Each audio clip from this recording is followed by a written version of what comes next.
Então, rapaziada, o Luquinhas deixou a bike comigo, né? Que ele acabou se acidentando aqui nessa rampa aqui atrás. Tá todo machucado, então não tá podendo andar. Pra bike não ficar parada, ele deixou comigo. Vou aproveitar e fazer o bike check pra vocês.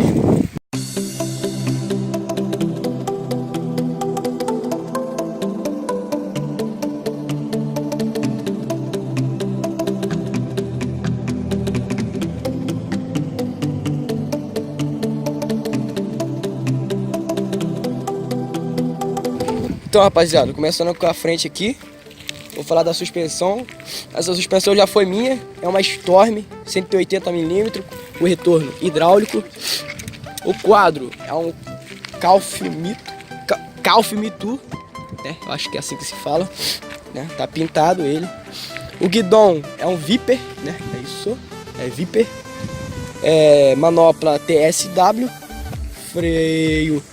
o freio, só esse é o traseiro aqui, Shimano M445, né? O banco aqui é da Rupp, né?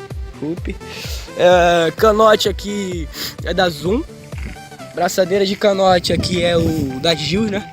É Gills aqui, deixa eu ver aqui, foca, Gills.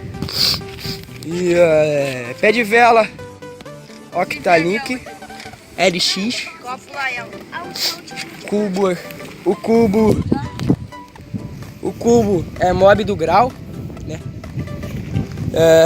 Folha VMAX, as duas folhas são VMAX, né? O pneu traseiro é Scorpion, né? O dianteiro não sei que marca é, não acho que não tem marca essa porra aqui, não sei o que, fala não. Pedal capa, acho que tá escrito aqui. Capa, acho que é isso.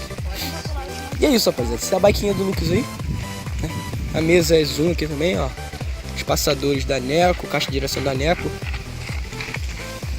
Essa é a bike do Lucas aí, ó. Top. Levinha, rapaziada. Tá muito top de andar. Vou dar uns pulos aí com ela pra vocês verem.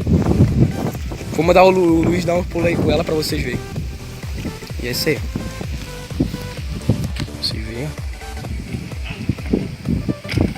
Pela lateral. Deixa eu botar a última lá.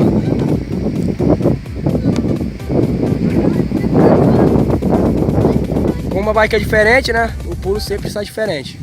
É isso aí.